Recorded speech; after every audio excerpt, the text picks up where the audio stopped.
அவங்க போட்டு கிடையாது தாராளமா போவாங்க. Madam madam madam madam madam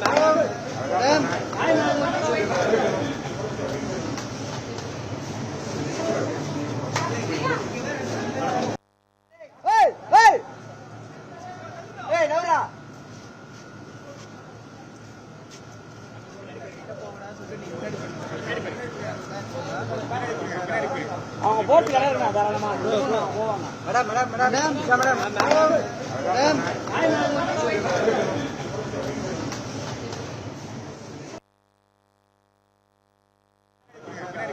அவங்க போட்டு கிடையாது தாராளமா போவாங்க. மேடம் மேடம் மேடம் மேடம் முதலமைச்சர் விஜய் நடித்துள்ள ஜனநாயகன் திரைப்படத்தின் முதல் காட்சியை பார்ப்பதற்காக சென்னை கோயம்பேட்டில் உள்ள திரையரங்கிற்கு தற்போது நடிகை த்ரிஷா வந்துள்ளார். அந்த காட்சிகளை பார்த்து வருகிறோம்.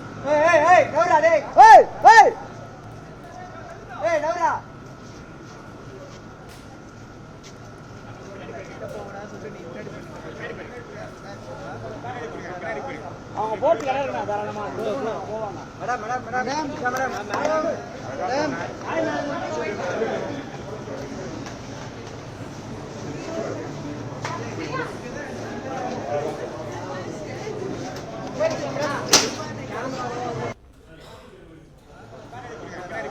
அவங்க போட்டு கிடையாது தாராளமா போவாங்க. Madam madam madam madam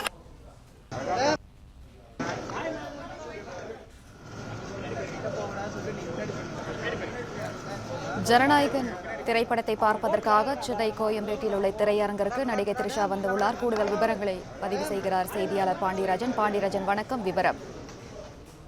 Tamil Nadu முதலமைச்சர் நடிப்பில் வெளியாகிருக்கக்கூடிய ஜனநாயகன் காலை 9 மணிக்கு தமிழகத்தில் இருக்கக்கூடிய திரையரங்குகளில் வெளியிடப்பட்டது. இந்நிலையில் நடிகை த்ரிஷா ஜனநாயகன் திரைப்படம் பார்ப்பதற்காக சென்னை கோயம்பேட்டில் இருக்கக்கூடிய ரோஹிணி திரையரங்கிற்கு வந்திருக்கிறார். ரோஹிணி திரையரங்கை பொறுத்தவரைக்கும் அமைச்சர்கள், சட்டமன்ற உறுப்பினர்கள் மற்றும் சினிமா பிரபலங்கள் பலர் தற்போது படம் பார்த்துக் கொண்டிருக்கக்கூடிய நிலையில நடிகை த்ரிஷாவும் ஜனநாயகன் படம் பார்ப்பதற்காக ரோஹிணி திரையரங்கத்துக்கு வந்திருக்கிறார்.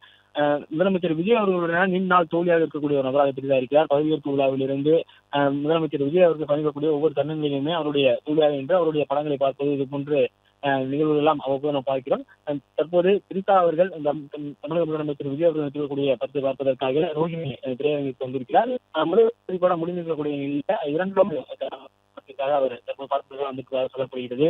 இல்லையில விஜய் அவர்களுடைய அந்த சினிமா துறையிலும் அவருடைய அந்த வாழ்விலும் அவர் தனிப்பட்ட ஒரு தோழியாக இருக்கிறார். அவர்கள் மிக நெருக்கமாக ஒரு தோழியாக இருக்கக்கூடிய நிலையில த்ரிஷா அவர்கள் தற்போது படம் பார்ப்பதற்காக ஜனநாயகன் படம் பார்ப்பதற்காக ரோஹிணி திரையரங்கத்திற்கு வந்திருக்கிறார்.